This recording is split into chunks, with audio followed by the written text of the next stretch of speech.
ઓમ નમો ભગવતે વાસુદેવાય. જય શ્રી કૃષ્ણ મિત્રો. ઉત્સવનો મહિમા ચેનલમાં આપનું સ્વાગત છે. મહર્ષિ વેદવ્યાસ રચિત શ્રીમદ ભાગવત મહાપુરાણ સ્કંધ 10 અધ્યાય 42. કુબજા પર કૃપા, ધનુષભંગ અને કંસને ગભરામણ. શ્રી સુખદેવજી કહે છે, પરીક્ષિત, એ પછી ભગવાન શ્રી કૃષ્ણ જ્યારે પોતાની મંડળી સાથે રાજમાર્ગથી આગળ વધ્યા ત્યારે તેમણે એક તરુણ સ્ત્રીને જોઈ. તેનું મુખ તો સુંદર હતું, પરંતુ તે શરીરથી કુબડી હતી. તેથી તેનું નામ પડી ગયું હતું કુબજા. તે પોતાના હાથમાં ચંદનનું પાત્ર લઈને જઈ રહી હતી. ભગવાન શ્રી કૃષ્ણ પ્રેમરસનું દાન કરવાવાળા છે. તેમણે કુબજા પર કૃપા કરવા માટે હસીને તેને પૂછ્યું, સુંદરી, તમે કોણ છો? આ ચંદન કોના માટે લઈ જઈ રહ્યા છો? કલ્યાણી, મને બધું સાચે સાચું કહી દો. આ ઉત્તમ ચંદન, આ આંગરાગ અમને પણ આપો. આ દાનથી તુરત તમારું પરમ કલ્યાણ થશે. શેરંધ્રી કુબજાએ કહ્યું, પરમ સુંદર, હું કંસની પ્રિય દાસી છું. મહારાજ મને બહુ માને છે. મારું નામ ત્રિવક્રા એટલે કે કુબજા છે. હું તેમને ત્યાં ચંદન અંગરાગ લગાડવાનું કામ કરું છું. મારા દ્વારા તૈયાર કરેલું ચંદન અને અંગરાગ ભોજરાજ કંસને બહુ પસંદ છે. પરંતુ તમારા બંનેથી ચડિયાતું બીજું કોઈ ઉત્તમ પાત્ર નથી. ભગવાનના સૌંદર્ય, કોમળતા, રસિકતા, સ્મિત હાસ્ય, પ્રેમ આલાપ અને સુંદર અવલોકનથી કુબજાનું મન હાથમાંથી નીકળી ગયું. તેણે ભગવાન પર પોતાનું હૃદય ન્યોછાવર કરી દીધું. તેણે બંને ભાઈઓને તે સુંદર અને ગાઢું વિલેપન આપી દીધું. ત્યારે ભગવાન શ્રી કૃષ્ણે પોતાના શ્યામ સુંદર શરીર પર પીળા રંગનો અંગરાગ અને બલરામજીએ પોતાના ગોરા શરીર પર નાભીથી ઉપરના ભાગમાં લાલ રંગનો અંગરાગ લગાડ્યો. ત્યારે તેઓ બહુ શોભવા લાગ્યા. ભગવાન શ્રી કૃષ્ણ કુબજા પર બહુ પ્રસન્ન થયા. તેમણે પોતાના દર્શનનું પ્રત્યક્ષ ફળ આપવા માટે 3 ઠેકાણે વાકી તે કુબજાનું શરીર સર્વાંગ સુંદર બનાવવાનો સંકલ્પ કર્યો અને ભગવાને પોતાના ચરણોથી કુબજાના પગના બંને પંજા દબાવ્યા અને હાથ ઊંચા કરીને 2 આંગળીઓ તેની દાઢી પર મૂકી અને તેના શરીરને થોડું ખેંચ્યું. ખેંચતાની સાથે જ તેના બધા અંગો સીધા અને સપ્રમાણ થઈ ગયા. પ્રેમ અને મુક્તિના દાતા ભગવાનના સ્પર્શથી તુરત જ વિશાળ નિતંબ તથા પયોધરવાળી તે એક ઉત્તમ સુંદરી બની ગઈ. તે જ ક્ષણે કુબજારૂપ ગુણ અને ઉદારતાથી સંપન્ન બની ગઈ. તેના મનમાં ભગવાનને મળવાની તીવ્ર ઈચ્છા ઉત્પન્ન થઈ. તેને ભગવાનના ઉપવસ્ત્રનો છેડો પકડીને હસીને કહ્યું, વીર શિરોમણી, આવો આપણે ઘેર જઈએ. હવે હું આપને અહીં મૂકીને ઘેર નહીં જાઉં, કારણ કે તમે મારા ચિત્તને વલોવી નાખ્યું છે. પુરુષોત્તમ, મુજ દાસી પર પ્રસન્ન થાઓ.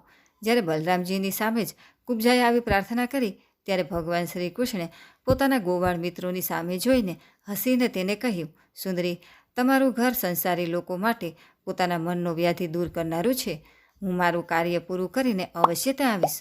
અમારા જેવા ઘર વગરના મુસાફરોને તો તમારો જ આશરો છે. આ પ્રમાણે મીઠી મીઠી વાતો કરીને ભગવાન શ્રી કૃષ્ણે તેને વિદાય કરી. હવે તે વેપારીઓના મહોલ્લામાં ગયા. ત્યાં વેપારીઓએ તેમનું તથા બલરામજીનું ફૂલોના હાર, ચંદન, પાન અને અનેક પ્રકારની ભેટોથી પૂજન કર્યું. તેમના દર્શન માત્રથી સ્ત્રીઓના હૃદયમાં પ્રેમનો આવેગ, મિલનની આકાંક્ષા ઉત્પન્ન થઈ જતી હતી. ત્યાં સુધી કે તેમને તેમના શરીરનું પણ ભાન રહેતું ન હતું.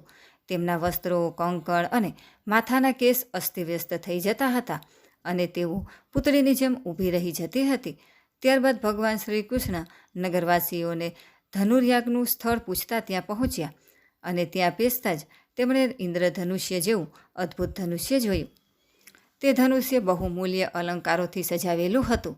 તેની પૂજા કરવામાં આવી હતી અને અનેક સૈનિકો તેની રક્ષા કરી રહ્યા હતા. ભગવાન શ્રી કૃષ્ણે રક્ષકોના રોકવા છતાં તે ધનુષ્યને બળજબરીથી ઉઠાવી લીધું. તેમણે બધાના દેખતા દેખતા તે ધનુષ્યને ડાબા હાથે ઉઠાવીને તેના ઉપર પ્રત્યંચા ચડાવી દીધી અને એક ક્ષણમાં તેને ખેંચીને મધ્ય ભાગથી એ રીતે તોડીને 2 ટુકડા કરી નાખ્યા, જેમ બહુ બળવાન હાથી સહજમાં જ શેરડીના સાંઠાને તોડી નાખે. જ્યારે ધનુષ્ય તૂટ્યું ત્યારે તેના ભીષણ અવાજથી આકાશ, પૃથ્વી અને દિશાઓ ગુંજી ઉઠી. તે સાંભળીને કંસ પણ ભયભીત થઈ ગયો. હવે ધનુષ્યના રક્ષકો કે જે આતૈતાઈ અસુરો હતા તે તેમના સહાયકો સહિત અત્યંત ગુસ્સે થયા. તેમણે શ્રી કૃષ્ણને ચારે બાજુથી ઘેરી લીધા અને આ છોકરાને પકડી લો, બાંધી દો, આ ભાગી ન જાય એવી બૂમો પાડવા લાગ્યા. તેમનો બદ ઈરાદો જાણીને બલરામજી અને શ્રી કૃષ્ણ પણ થોડીવાર માટે ગુસ્સે થયા અને તે ભાંગેલા ધનુષ્યના ટુકડા ઉઠાવીને તેમના દ્વારા જ તેમને યમસદન પહોંચાડી દીધા. અને ત્યારબાદ આવેલી કંસની મોટી સેનાનો પણ તેમણે તે જ ધનુષ્યના ટુકડાઓથી સંહાર કરી નાખ્યો. ત્યાર પછી તેઓ યજ્ઞશાળાના મુખ્ય દરવાજેથી બહાર નીકળીને બહુ જ આનંદથી મથુરાપુરીની શોભા જોતા જોતા વિચરવા લાગ્યા. જ્યારે નાગરિકોએ બંને ભાઈઓના આવા અદ્ભુત પરાક્રમની વાત સાંભળી અને તેમના તેજ, સાહસ તથા અનુપમ રૂપને જોયું, ત્યારે તેમણે એવો નિશ્ચય કરી લીધો કે માનો ન માનો આ બંને કોઈ શ્રેષ્ઠ દેવતાઓ છે. આ પ્રમાણે ભગવાન શ્રી કૃષ્ણ અને બલરામજી પૂરી સ્વતંત્રતાથી મથુરાપુરીમાં ફરવા લાગ્યા. જ્યારે સૂર્યાસ્ત થયો ત્યારે ગ્વાલ બાળકોથી ઘેરાયેલા બંને ભાઈ પોતાના ઉતારા પર આવી ગયા. ત્રણેય લોકના મોટા મોટા દેવતાઓ ઈચ્છતા હતા કે લક્ષ્મી અમને મળે, પરંતુ લક્ષ્મીએ બધાનો પરિત્યાગ કરી દીધો અને જે ઈચ્છતા ન હતા તેવા ભગવાનને વર્યા. એટલું જ નહીં, ભગવાનના વક્ષસ્થળને પોતાનું કાયમી રહેઠાણ બનાવી લીધું. મથુરાવાસીઓ તે જ પુરુષ શ્રેષ્ઠ ભગવાન શ્રી કૃષ્ણના અંગ અંગનું સૌંદર્ય જોઈ રહ્યા હતા. તેમનું કેટલું સૌભાગ્ય છે! વ્રજમાંથી ભગવાન જ્યારે મથુરા આવવા નીકળ્યા ત્યારે ગોપીઓએ વિરહાતુર થઈને મથુરાવાસીઓ માટે જે વાતો કહી હતી તે બધી અક્ષરશ સાચી પડી. ખરેખર તેઓ પરમાનંદમાં મગ્ન થઈ ગયા. પછી હાથ પગ ધોઈને શ્રી કૃષ્ણ અને બલરામજીએ દૂધની ખીર વગેરે પદાર્થોનું ભોજન કર્યું અને કંસ હવે શું કરવા ઈચ્છે છે તે વાતની જાણકારી મેળવીને તે રાત્રિએ ત્યાં જ વિશ્રામ કર્યો. જ્યારે કંસે સાંભળ્યું કે શ્રી કૃષ્ણ અને બલરામે ધનુષ્ય તોડી નાખ્યું, રક્ષકો અને તેમની મદદમાં મોકલેલા સૈન્યનો પણ સંહાર કરી નાખ્યો અને આ બધું તેમના માટે માત્ર એક રમત જેવું જ હતું, આના માટે તેમને કોઈ પરિશ્રમ અથવા મુશ્કેલી ઉઠાવવી ન પડી, ત્યારે તે બહુ ગભરાયો.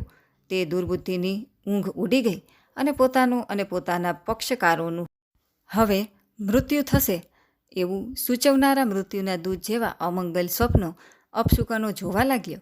જાગ્રત અવસ્થામાં તેણે જોયું કે જલ અથવા દર્પણમાં શરીરનું પ્રતિબિંબ તો દેખાય છે, પરંતુ માથું દેખાતું નથી. આંખ પર આંગળી ન મૂકવા છતાં તેને ચંદ્રમા, તારા અને દીપક વગેરેની જ્યોતિઓ બે બે દેખાય છે. તેના પડછાયામાં તેને છિદ્રો દેખાયા અને કાનોમાં આંગળીઓ નાખતા સંભળાતો અવાજ તેને ન સંભળાયો. વૃક્ષો તેને સોનેરી રંગના દેખાયા અને ધૂળ કે કાદવમાં તેને તેના પદચિહ્નો ન દેખાયા. કંસે સ્વપ્નાવસ્થામાં જોયું કે તે પ્રેતોને ગળે લગાડી રહ્યો છે, ગધેડા પર બેસીને જઈ રહ્યો છે અને વિષ પી રહ્યો છે.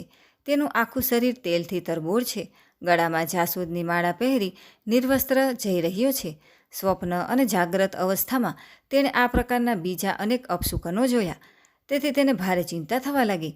તે મૃત્યુથી ભયભીત થઈ ગયો અને તેને નિદ્રા ન આવી. પરીક્ષિત, જ્યારે રાત્રિ પસાર થઈ ગઈ અને સૂર્યનારાયણ પૂર્વ દિશામાં ઉપર આવ્યા ત્યારે રાજા કંસે મલ્લયુદ્ધનો મહોત્સવ શરૂ કરાવ્યો. રાજ્યના કર્મચારીઓએ રંગભૂમિને સુંદર રીતે શણગારી હતી. અનેક પ્રકારના વાદ્યો ગુંજી ઉઠ્યા. લોકોએ બેસવાના મંચોને પુષ્પો, ગજરાઓ, ધજાઓ, વસ્ત્રો અને તોરણોથી સજાવ્યા હતા. તેના પર બ્રાહ્મણો, ક્ષત્રિયો વગેરે નાગરિકો તથા ગ્રામવાસીઓ યથાસ્થાને બેસી ગયા. રાજાઓ પણ પોતાના નિશ્ચય સ્થાને બેસી ગયા.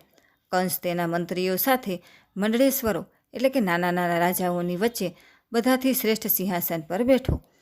વખતે પણ અપશુકનોને કારણે તેના ચિત્તમાં અત્યંત વ્યાકુળતા હતી. ત્યારે પહેલવાનો દ્વારા તાલ ઠોકવાની સાથે જ વાજેન્દ્રો વાગવા લાગ્યા અને ખૂબ સજી ધજીને ગર્વિષ્ઠ મલ્લો પોતાના આચાર્યો એટલે કે ઉસ્તાદો સાથે અખાડામાં ઉતર્યા. ચાણૂર, મુષ્ટિ, કૂટ, સલ અને તોશલ વગેરે મુખ્ય પહેલવાનો સુંદર વાજિત્રોથી પ્રસન્ન થઈ મલ્લોના રંગમંડપમાં હાજર થયા. આ જ વખતે ભોજરાજ કંસે નંદ વગેરે ગોપોને બોલાવ્યા. તે લોકોએ આવીને કંસને અનેક પ્રકારની ભેટ સામગ્રીઓ આપી અને પછી જઈને તેઓ એક મંચ પર બેસી ગયા. ઇતિ શ્રીમદ્ ભગવતે મહાપુરાણે પારમહંસ્ય સંહિતાય દશમ સ્કંદે પૂર્વાર્ધે મલ્લર ગોપ વર્ણન નામ દ્વિચત્વારિંશોધ્યાય. 10મા સ્કંદના પૂર્વાર્ધ અંતર્ગત મલ્લરમ ગોપ વર્ણન નામનો 42મો અધ્યાય સમાપ્ત. બોલો કૃષ્ણ કનૈયા લાલ કી જય.